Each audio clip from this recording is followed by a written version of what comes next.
And our final speaker of the day will be Tor Aamodt, who's taken a marathon trip to be with us, so we certainly appreciate that, and not probably the greatest amount of sleep last night, but Tor's, I think, got an interesting and thoughtful talk to conclude the day on what happens if even the very slow Moore's Law sort of stuff that we've been seeing in recent years goes away, and what can you potentially do with sparsity and other things to address that situation.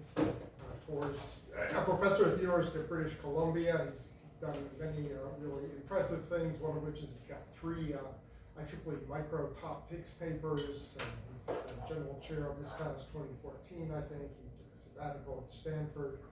He's in the Micro Hall of Fame, which something special to me since I run that. Anyway, so Tor has done a lot of really good things, and I look forward to your talk today. I forgot one of I don't know many people in our area who are professional engineers, but Tor is registered with the government of British Columbia and is a professional engineer, so I guess if you need legal professional engineering advice, there's your man. Thanks for the introduction. Hopefully I get my computer to work here. I don't know what that's doing. That's some Wi-Fi thing. Okay, couldn't get that to work anyway. So, let's see if this will work. Sometimes it takes a second.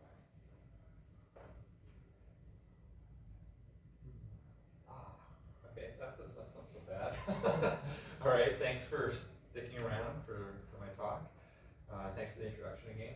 So I'm going to talk about some research that's been going on in my group for, I guess, the last couple of years, basically during the pandemic, about machine learning. And so the focus that we've had has been looking at speeding up training.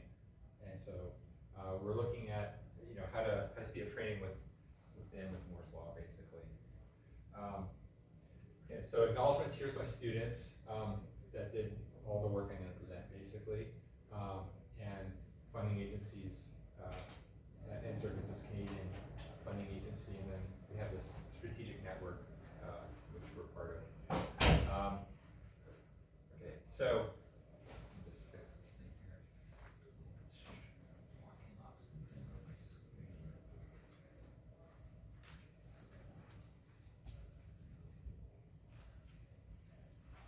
Okay, I don't actually want that. They're blocking the slides for me. Okay, so probably don't need to tell everyone this, but training neural networks is expensive, takes a lot of computation. So this is just a graph showing total training computation in terms of like petaflops, and days of petaflops at 1 petaflops, and then versus classification accuracy on the y-axis. And what you can see here is, for more accuracy, for better ML, more training, right? That's probably kind of obvious, right? But it's really it's orders of magnitude to get more. Of course, there's lots of important applications. We've seen a lot of toy things, well, I guess they're not toys, but games. There's even in the news, people worry about chess. Has chess been compromised by people cheating? Self-driving cars, everyone's been talking about, and there seem to be emerging. So here's just sort of on a graph showing, another way of looking at that data. Basically, in 5 years roughly, from around here, so around I guess AlexNet to up to around AlphaGo 0, what's the increase in compute for training is 300,000x, and that's vastly bigger than Moore's Law, right? So we have a problem, and so here's this. There's Moore's Law, basically. The thing's a top graph here, and so we're getting to the end of that, right? And everyone's trying to predict when that'll happen. Eventually, we'll reach it. And so, what are we doing now? We're sort of saying, okay, don't even bother breaking up the wafer. Just take the whole wafer and make it into a chip. This is Reverse's thing. That's this massive thing. And I see Tesla now has something kind of similar. Their Dojo training accelerator is just this massive thing with tons of SRAM on it. Okay, so how to improve training speed? So there's sort of generic approaches that you can approach, you can use to address this problem. One is data parallelism. So this is if you have a data center, you just basically take your nodes and divide up your training data set, which is part of the reason the training time is growing is you have more and more examples, and each node handles a different part of the training data set and trains on a local copy of the model. Another approach is to split the model up across the nodes, and that's the earliest work Alex that did that actually across 2 GPUs, and it sort of fell out of favor because it was kind of hard to do.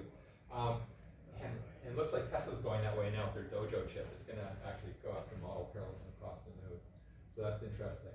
And then another possibility here if you want to speed up training is just reduce computations, right? So just like try to do less work to get the same training result.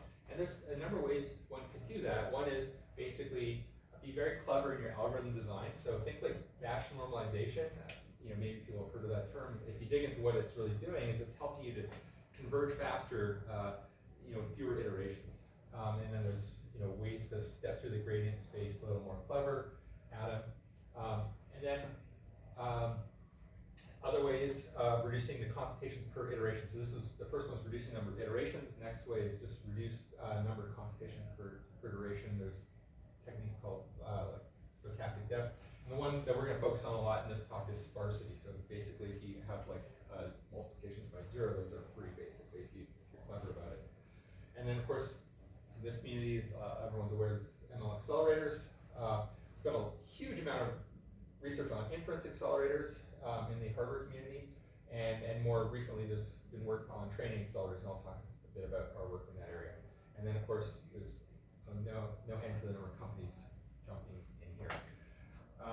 Okay, so to make this a bit more concrete, I'm going to have this sort of running example of ResNet, a convolutional net, and if you look at the computations that are going on here, you've got, for training, you've got a forward pass, you give it an example, and it figures out if it's a cat or a dog, and then if it's right, that's good. If it's wrong, well, it's bad. But you're gonna, either way, you're gonna update the weights inside the network by doing a backward pass, where you basically compute derivatives and figure out how to tweak the weights so that you're sort of getting better next time you see that input. And so these are sort of, we'll come back to these numbers a little bit later, but we'll see how these factor into some of the challenges with training a little bit later. So let me just sort of dive in a little bit more to what do we mean by convolution here. I should go back and just point out that this little star operator here is a convolution operator, and you can see that it shows up both in the forward pass and in the backward pass, this little star thing. And so what is that convolution operator really? So here's, I think this might be animated. My students created the slides, and so at some point it's going to start taking off on me. So here I'm just showing you in the backward pass taking what's called an activation gradient, convolving it with the activations to come up with a weight gradient. And one of the key features in this example here is it's the things I'm convolving are sparse, so they have these 0 elements. And so we'll be focusing a little bit on how that plays out later. But so what I'm showing here, and it's animated, is what we do in the convolution is we take this thing, we sweep it across. You can see it kind of went a little too fast. Sweep it across, and at each point, when it lines up, we're going to do a point-wise multiply of the elements from one matrix here with the other matrix. Get a product for each of these squares that are overlapped. I think there's another in here. And then we're going to sum them up together. So here, for example, I've got the 2 times minus 1.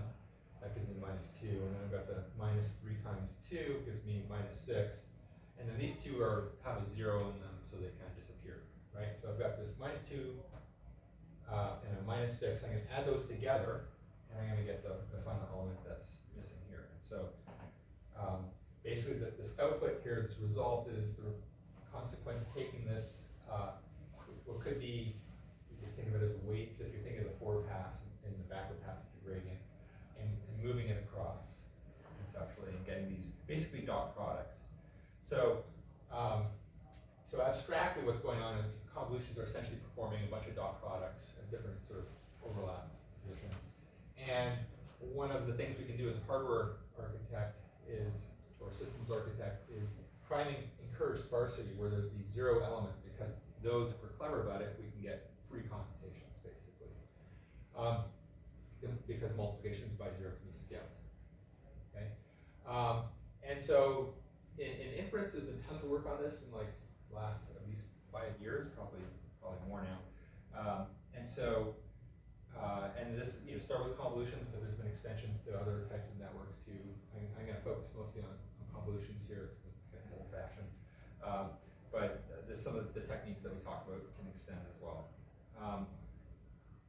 All right, so the next section of this talk, I'm going to talk about how to encourage sparsity. So two of my students were looking at this, and they sort of came up with complementary techniques.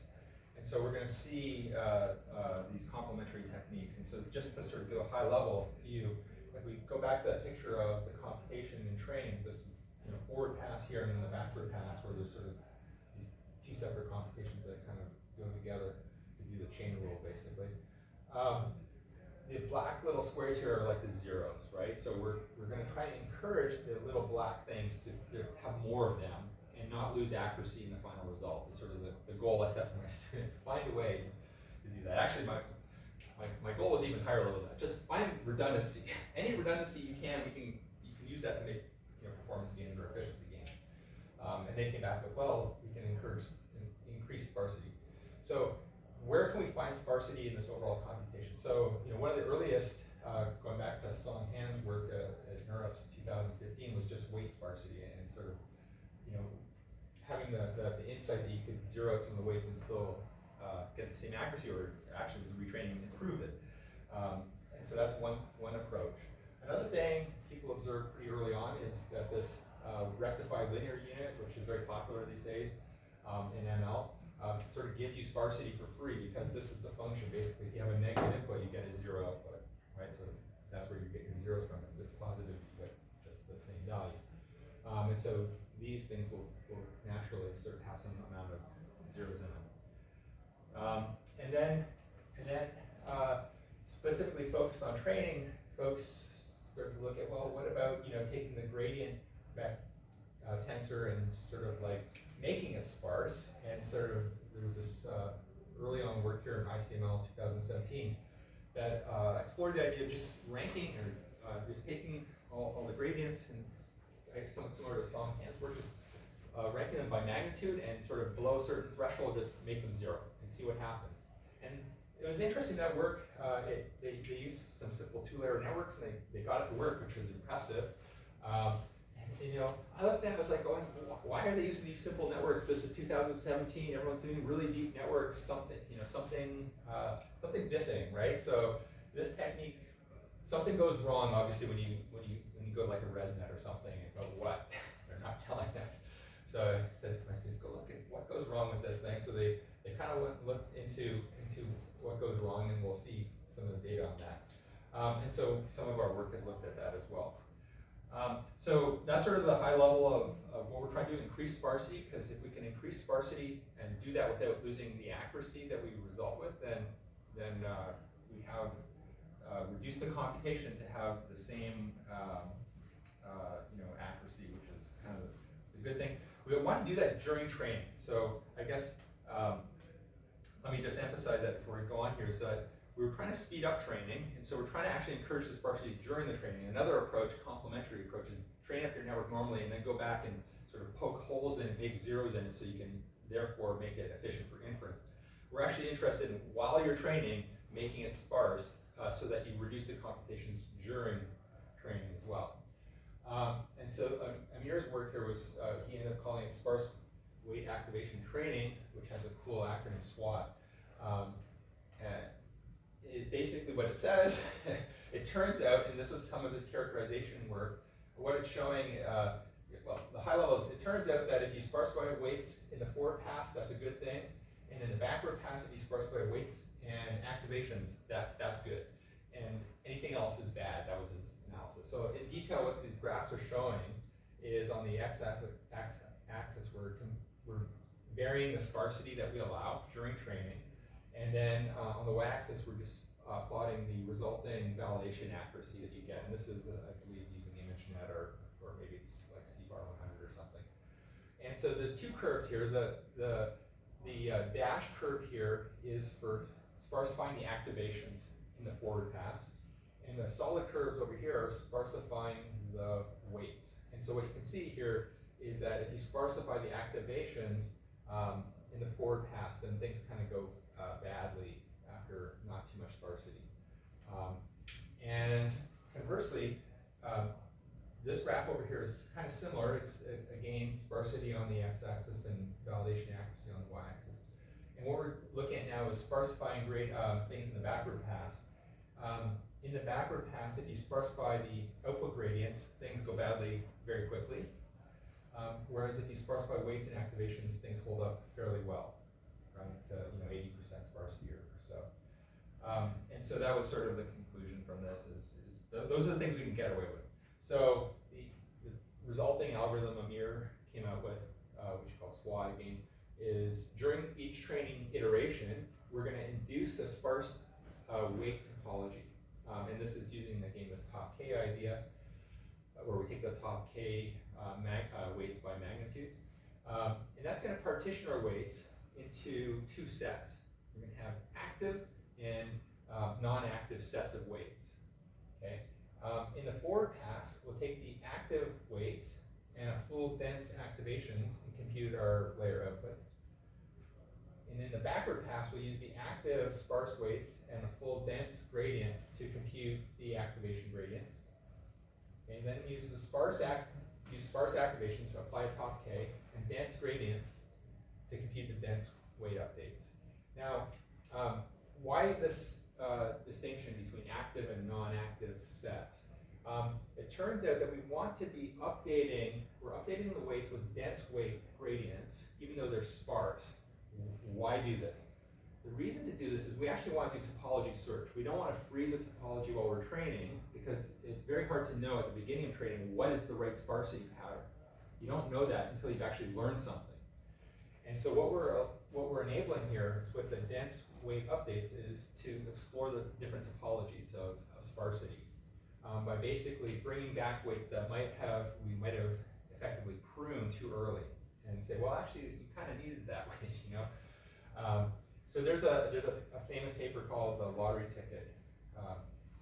It's got a longer tail on that, I think, but basically the idea of it was this: it's very hard to find the right sparse pattern right from the beginning. It's like picking the right winning number in the lottery, and so we avoid that problem by allowing the search. Okay, so this is kind of what that looks like in a picture form. So I gave you sort of in text form, what are we doing? So in picture form, we're this thing is sparse, this thing is dense. Make a dense thing this in the forward pass. In the backward pass, we've got this thing is sparse here, this is dense, and this part here is sparse, and this is dense. Okay, so how well does that work? So what this kind of eye chart here, sorry if you're in the back row. What we have here is different techniques. Each of these groups of lines are different techniques, and then we're going to try both 80 and 90% sparsity, induce sparsity. Our things are down here in yellow, and there's a bunch of variations of them. I'll say SWAT U though for some reason. Details, Anyway, so the bottom line is we got good accuracy. That's what this is showing under here, top one accuracy. And this is showing basically, how far away are we from, like, if you had no sparsity. And so we're losing, depending on which variation you're looking at, it can be about 1%, a bit over 1%. And if you get too aggressive, like 90% sparsity, well, then things go badly, of course. And the training flops are like, over the whole training process, how many floating point operations did we reduce? And so we're seeing here we're reducing quite a bit, like 76 to 80%. A lot of people were doing inference, so we put in numbers here to try and sort of highlight the difference. And people were also interested in model compression, reducing number of weights. And so that wasn't what we were going for. Amir likes to point it out anyways, because he's very proud of the results, even though they're maybe not the best results you can get for model compression or inference speed up. And so we have them there because they're not bad. But again, our main focus was speeding up the flops during training. Exactly. It looks like all the 80s in the bottom yellow are the same, and all the 90s are the same. Is there sort of reason for that? So if I'm guessing we cut and pasted this 3 times or something. That's what it looks like happened actually. I think that these are supposed to change or something. So yeah, sorry about that. In the NeurIPS paper, there's like 3 different techniques. So I think this was like for unstructured, and there was structured sparsity as well. We had some different types, and I think this was cut, paste, and forget, and modify, and then supervisor not noticing. So I think I might have pulled up an early version of the slides when I made my slides from Amir's on the plane. Okay, so I'm going to shift gears now and talk about, that was about weights and activations. If you remember from Amir's characterization analysis, we saw that in the backward pass, sparsifying gradients was a really bad thing. And this is kind of like why this earlier ICML paper, we think, why it was struggling to go beyond like 2 layers. Is because if you sparsify gradients, things kind of go badly really quickly. And so Nagar, one of my other students, had this wonderful insight that you could reuse gradients, basically, because gradients don't change that much. Because, you know, this is sort of like a conceptual view of it. This is like an optimization land space, and this is supposed to be the gradient vector at different points in space. And the idea is that if you're taking, you know, somewhat small steps through your search space, your energy landscape, the gradient, you know, the direction where down is doesn't change too much between the different steps. And of course, people try to exploit that in different ways, but in sort of the popular ways right now, there's still a lot of basically similarity to the directions you're going to go in between steps. Okay, what happened here? Oops. Okay, got it. I think I was just highlighting the different steps. Okay, so this led to this technique, reuse sparsified backpropagation, which we abbreviated RESPROP. And so the idea at a high level is take only somehow magically only compute the gradients that change the line, right? That's what it sounds like. So what this picture is showing here is gradient of iteration. We have animation timing turned on somewhere. Stop. Don't want animation timing. Okay, press pause there. So at iteration I minus 1, we have a certain gradient here. At iteration I, we have another gradient. And so what this is showing here, this thing called hybrid output gradient, is what if, just sort of thinking conceptually now, what if we somehow pick out the gradients that change the most and create this new hybrid gradient, which is a combination of the original I minus 1 gradients where things didn't change, for the elements that didn't change much. Okay, that's the light blue over here. And then the dark blue are the things that did change a lot. Okay, suppose you did that, how would it do, right? That was the first sort of question. And so here's sort of an analysis of this. And what this is showing here is for different sparsities, okay, so that's the x-axis here, what we're calling the angle between the original gradient, if you use the full gradient on iteration I, versus this hybrid thing. Okay, so this is the blue bars. No, sorry, not the blue bars. The green bars are the measure of like cosine similarity between taking this hybrid output gradient and the original thing, the proper gradient. And what you can see here is, you get up to about 90% sparsity, and it's around 20-something percent, or the angle is about 20 degrees in like some higher dimensional space. And so we compared with BPROP, which is this ICML 2017 paper, where they're just basically doing top K, and they're making, the things that have low magnitude, just make them 0.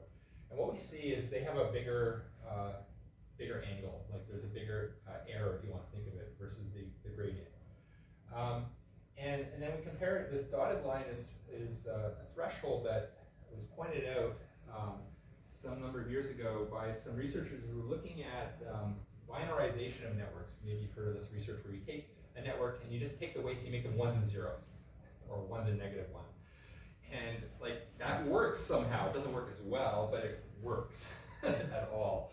Is amazing. And so why does it work? And so the paper that saw was basically saying it works because if you take a random vector in a high dimensional space and you binarize it, the angle will be less than 37 degrees.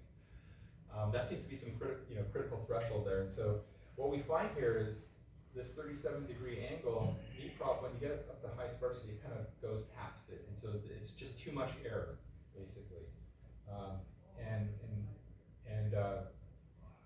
Our technique doesn't do that. So maybe that's why we're able to converge on bigger networks. Okay, so how do we actually use this? So this was kind of a hypothetical, imagine you could pick out these things. How can this be useful in practice? So what we're just showing here is just the computations that you're performing in the backward pass, where you're taking a gradient and you're taking activations basically convolving them and you're getting a gradient of a weight, or you're taking gradient and weight, convolving them to get another gradient. And so if we imagine using these hybrid gradients that we're going to get somehow, the question is how can we actually get a speed up out of that? And so the key idea here is that you can compose this as taking a random sample from the prior iteration and then doing figure out which things change the most. And then what this gives you is, you still have to kind of compare all the elements to find out which elements change the most. But that's not so bad because that's just sort of like an order n operation. The expensive one is actually taking this gradient and convolving it. So if you find this sparse subset, you can do a convolution on that efficiently, and then you use linearity. You basically take one of these samples.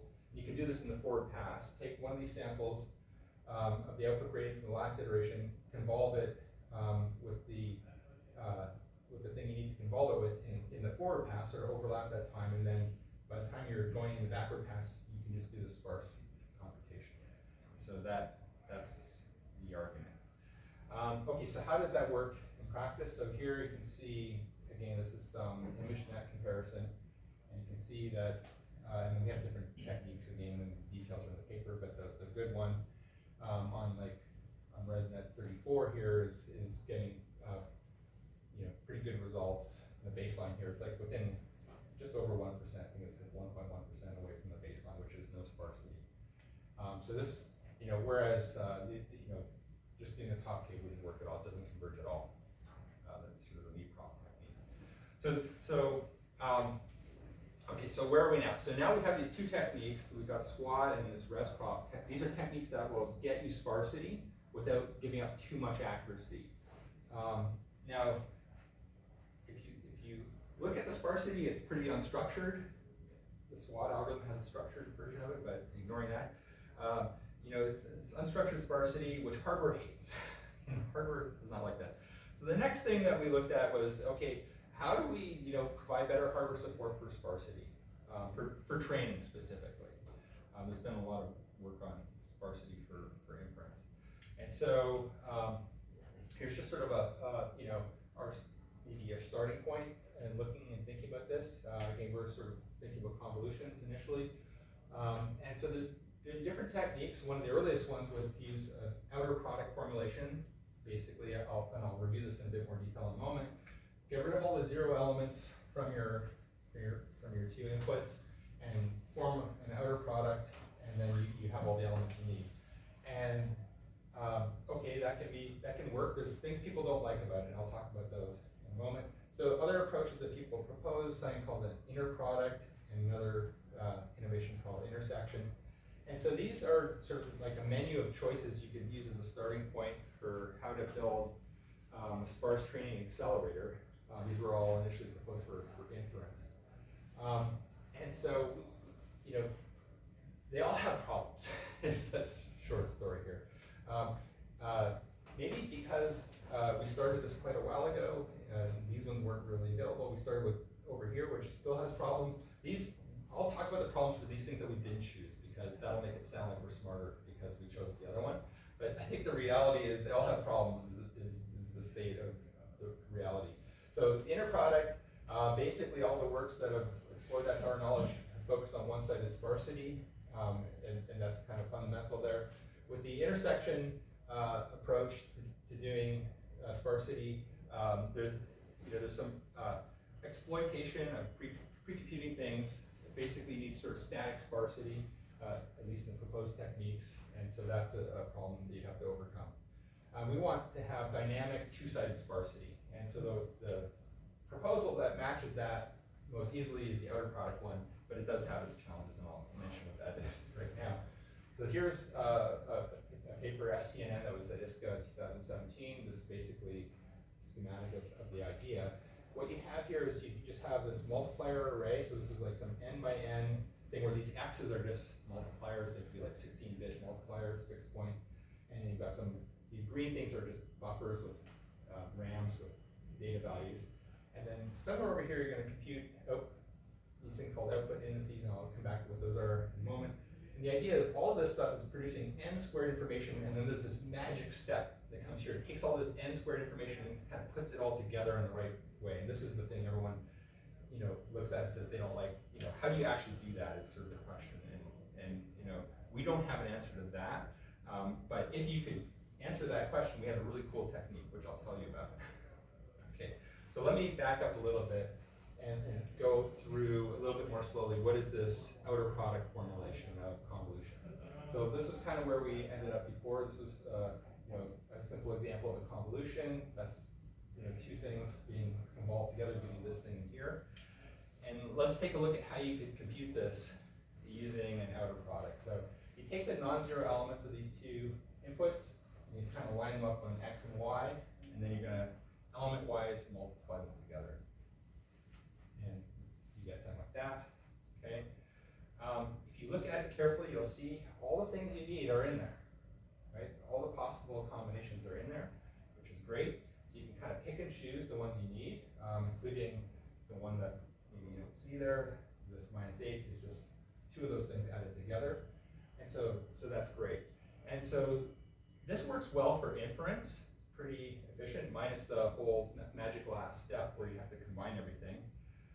But for training, it turns out, and I was pretty surprised as a supervisor, pretty surprised to hear from my students that actually there was like a lot of redundancy when we did this. And so these things in red were not used. You'll notice the green things here are over here, and these things that are sort of on the edges, we didn't use them.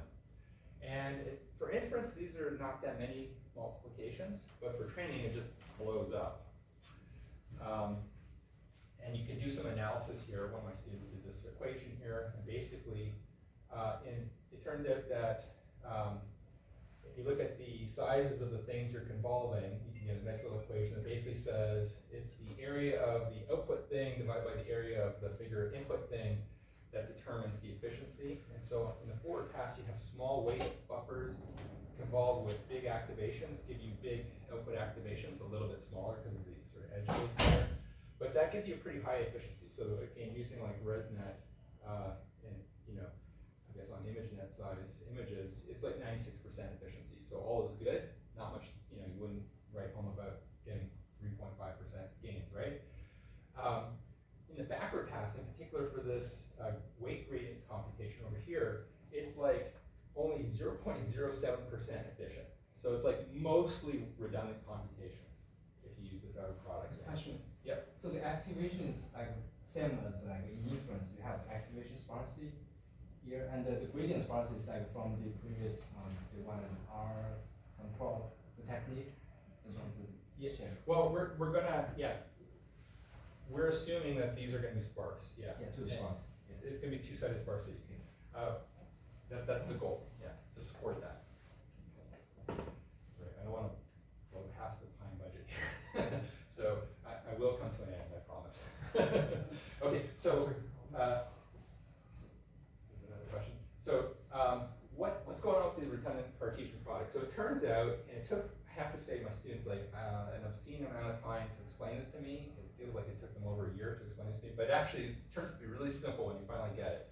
So I'll try to convey the simplicity of it, which took me a while to get. So this is a conceptual view of like two inputs being slid over in a convolution. So here they nicely line up the image and kernel is what we're sliding here. We'll call one of them image, one of them kernel. And this is, we're computing one of those little output squares in the output, all right? And so there's no RCP as long as that output is within the green output rectangle. But it turns out that if you're sliding this thing around, you know, if you go off the edges here, you can compute something that is outside, and you wouldn't want that, right? And so if you just wrote this sequentially, right, you wouldn't do that. Why would you go out there? If it was a dense matrix and it was sequential, you would never go outside. That's just silly. But it turns out when you do this outer product formulation, you're kind of just scattershot saying, give me all the products that are non-zeros. And you kind of get some of these. They just kind of happen because in that whole, take all the elements of this and all the elements of that and multiply them together, some of those overlap, some of those combinations correspond to these things that are off the edge. Now you don't get, you know, if you did this all in parallel, you don't get to pick because it's all in one cycle. Just multiply everything non-zero by everything non-zero, go. And so it's like, what are you gonna do? Yeah, you're gonna compute some redundant things. Tough luck, right? But of course, you know, you're not gonna, you know, you're gonna have some amount of sequential. You're not gonna do everything in parallel. You're gonna break this up over multiple cycles. And so what you end up with is a block diagram like this, where you've got some sort of multiplier which is n by n, but n here isn't too big. It's maybe 4 by 4 or something like that. It's not like 100 by 100 or something. And so what you're going to do is you're going to try to sequence through and skip over some of the things, and there's logic here that's going to try and skip over some of the things that will be redundant.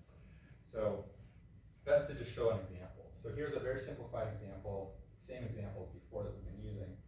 And here, to make it like manageable, we just have our multiplier array has just got the 1 by 2. So we've got 2 multipliers, okay? And so in cycle 1, let me just do the animation bit here. So we're going to do like this, the outer product of this and this. So that's what's going on here. Compute those. And it's going to turn out that those are good. They're green, right? Those are going to be useful. So fine, okay? In cycle 2, let's say we go down here. Now, you know, one of them is going to be useful, and one of them is not going to be useful. Okay, fine.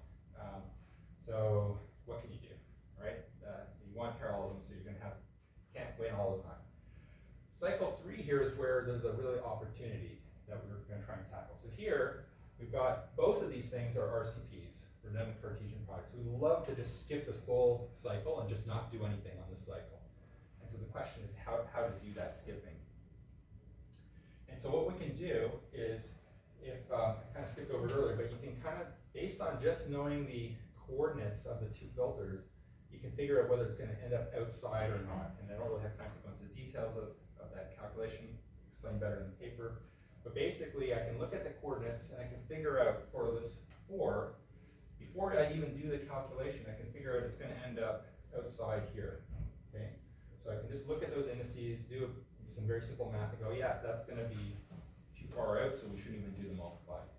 And similarly for the 6 there, same business. So that's going to be outside. Don't even compute it. All right.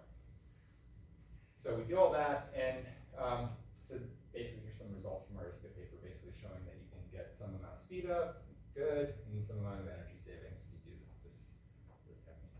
All right. Probably wrap this up. I have like a few slides here on some other stuff, but this was basically the work that we did on speeding up training by first encouraging additional sparsity during training, and then proposing some hardware that could exploit that. We did also some other work on basically speeding up training by reducing the memory footprint size, which I have like a few slides here, but basically not many, so I'm going to wrap up with just a brief plug for this work. Basically, here's a graph to motivate it.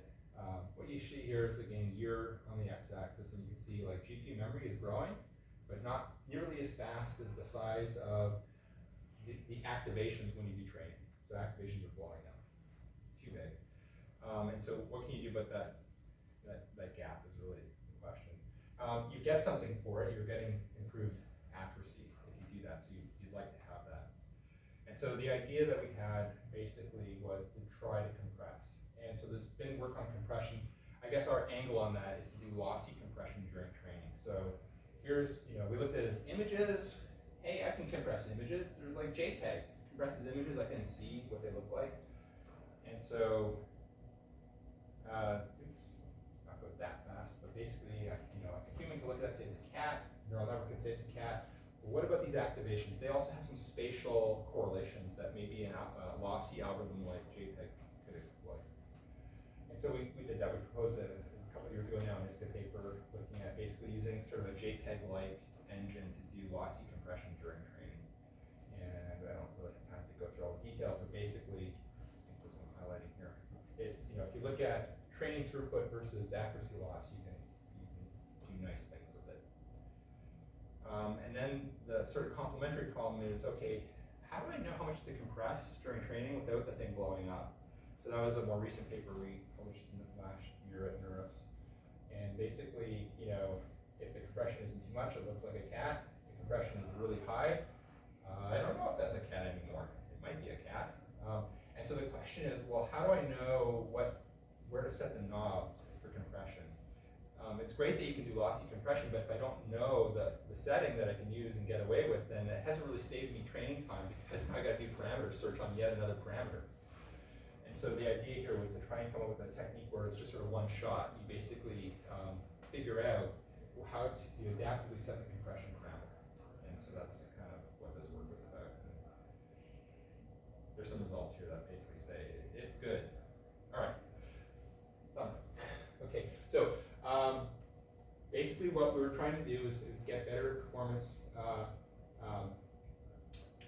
during training, and the goal, the reason for that is if we want better performance with machine learning, we need to be able to do more training to get there, more data, bigger models, or both. The techniques that I showed can do that basically by encouraging the sparsity during training, and then proposing hardware changes to exploit it. And that's all I have. I don't even have a thank you slide or anything. So get one less slide out of me. All right. Thank you.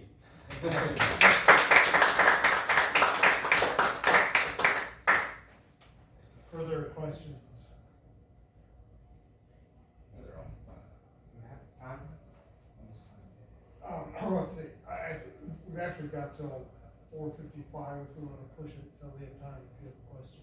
Yeah, so about the sparse training. Like I was kind of wondering more like high level, because when we talk about like ImageNet training, for example, like the ResNet, because of the advanced version, we know that accuracy is there. Yep. And we do sparse training, we know like 1 point, 2 point, whatever the accuracy loss. But I'm just wondering in practice for this machine learning, those algorithms developed for them to use that sparse training method, but ended up let's say a different application, a different data set, get like 80% accuracy from sparse training. But I guess as those machine learning engineers, they feel like we don't know what's the baseline, what's the advanced version accuracy is. Oh yeah.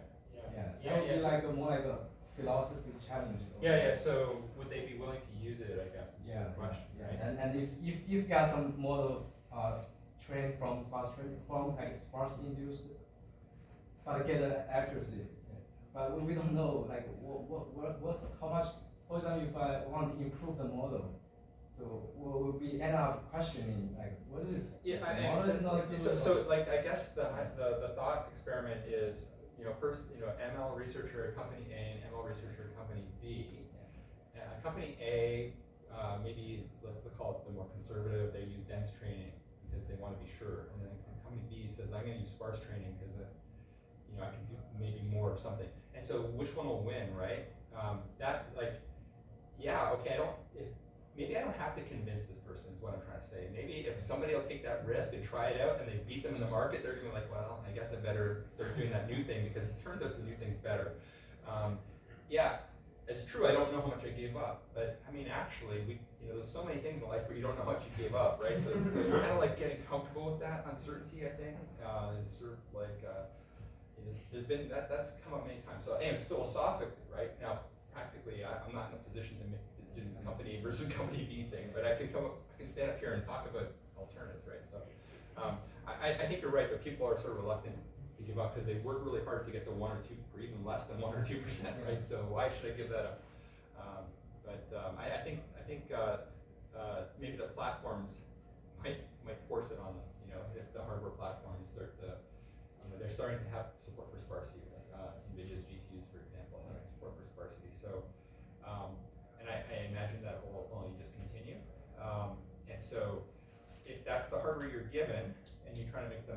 use of it, then maybe you find a way to use what's available to the best you can as well, right? So if you give them the sparse hardware and you don't use it, maybe you worry about leaving something on the table. That's a good question. So do you have a Mote's law, sort of an analog to Moore's law? I mean, we get like GPT models that get exponentially increasing numbers of parameters. You can imagine the sparsity sort of goes up like that. So maybe as we scale models up your stuff. We haven't looked at the language models, but yeah, I think I've heard this what you said, about sparsity. Yeah. I'm also curious, we kicked off with Andreas this morning, and he was talking about lossless compression. So why should one use lossy versus lossless, or is this 6 of one, half dozen of the other? Well, I mean, in theory, you can compress more with lossy, right? So I think that's really the potential advantage here, right? And so actually, what motivated us to look at the lossy compression was a paper doing lossless compression, and so it's like, okay, yes, you can do lossless compression, of course, and that gives you a comfortable feeling because you know you didn't lose anything, right?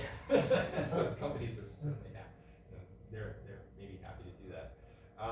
But it's just like an intellectual challenge, right? Can you do lossy? I mean, okay, I'll admit to being an academic, right? So, what is the trade-off there, really? How much maybe you're willing to give up that 1% if you go, I don't know, 5x faster or something? Yep. I guess regarding the lossy compression, you showed use like common image lossy compressors like JPEG and stuff. Did you look at user-defined air-bound ones like ZFP, SE, or anything like that?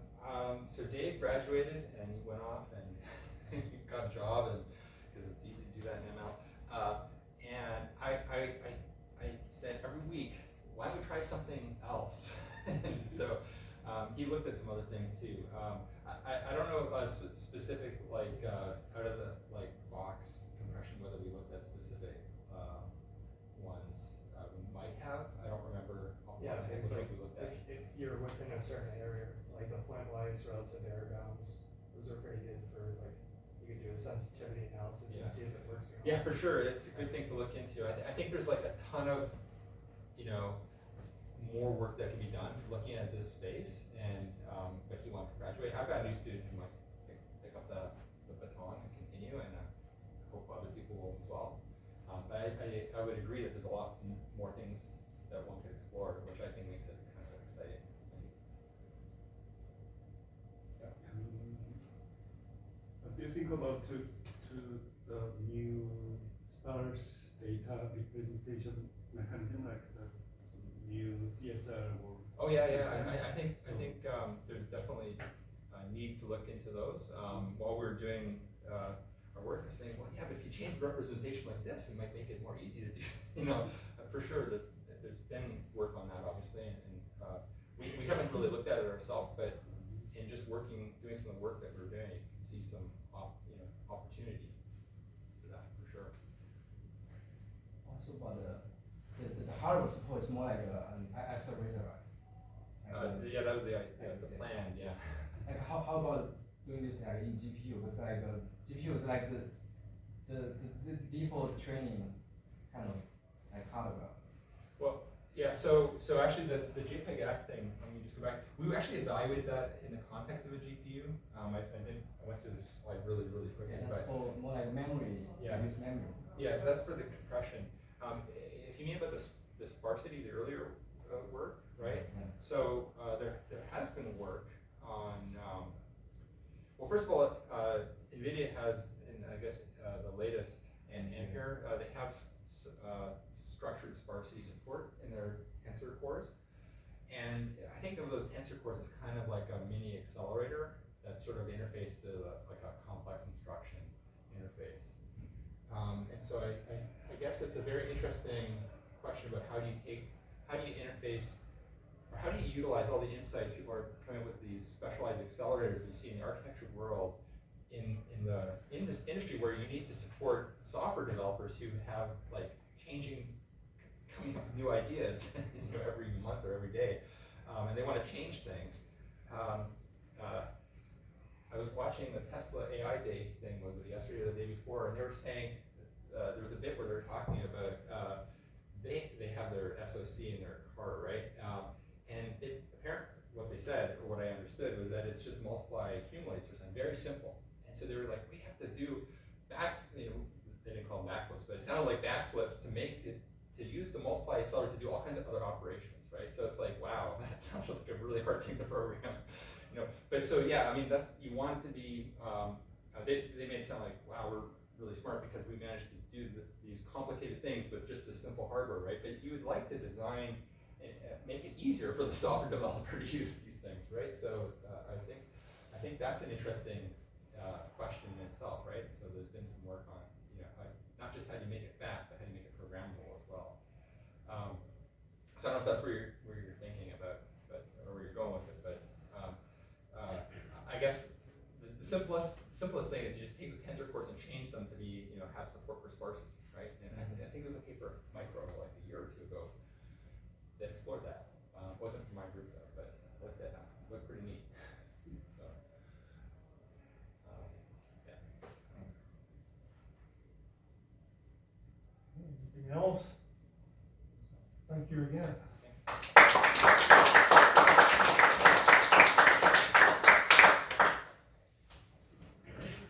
And I believe with that, this concludes our session. We've tried to record the talks and we'll try and get them posted up on our FastPath YouTube channel in not too long. That doesn't mean tomorrow, but over the next week or two with some luck. And I think we've got a fantastic crew of speakers, two of whom I think remain here. So I really want to thank them.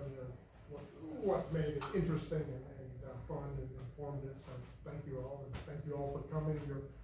The questions and engagement are the other part of that. So thanks everyone. Enjoy the rest of my day. If you're staying for later. Thanks.